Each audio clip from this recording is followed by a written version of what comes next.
Halo, selamat bertemu kembali di pelajaran Bahasa Indonesia kelas 7 di bab yang kedua, cerita fantasi.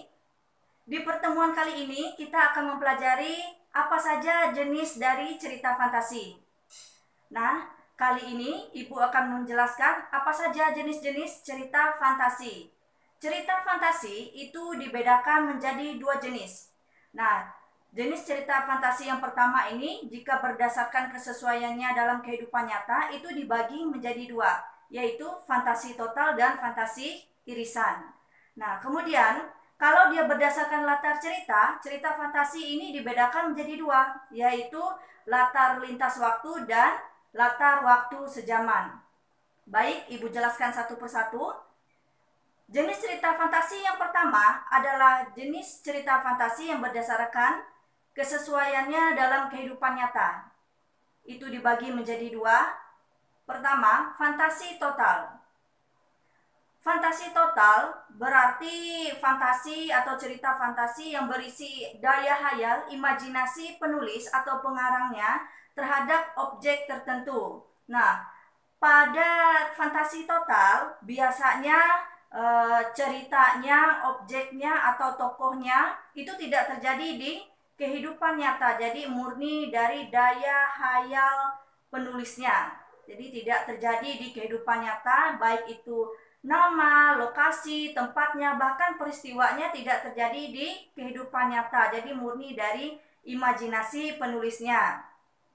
Kemudian yang kedua, ada fantasi irisan. Nah, bedanya jika di fantasi irisan, itu cerita fantasinya itu menggunakan nama-nama atau peristiwa tempat yang ada di kehidupan nyata.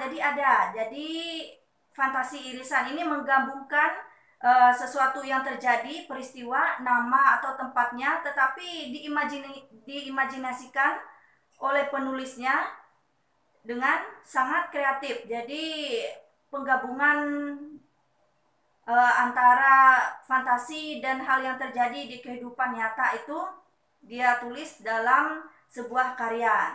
Nah, kemudian yang kedua itu kalau cerita fantasi yang berdasarkan latar cerita itu dibagi menjadi dua. Yang pertama, latar lintas waktu.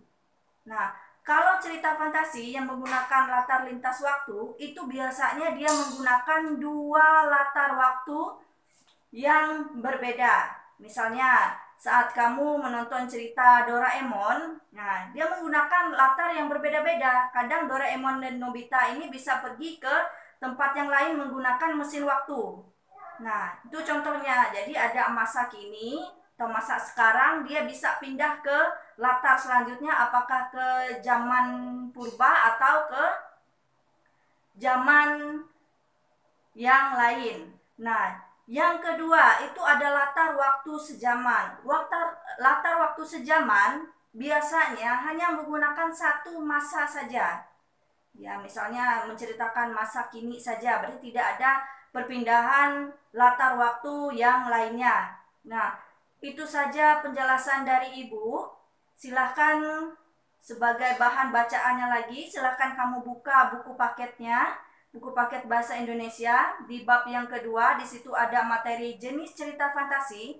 Silahkan kamu baca contoh ceritanya. Ibu harap kamu dapat memahami apa yang Ibu sampaikan. Selamat belajar dan salam sehat. Terima kasih.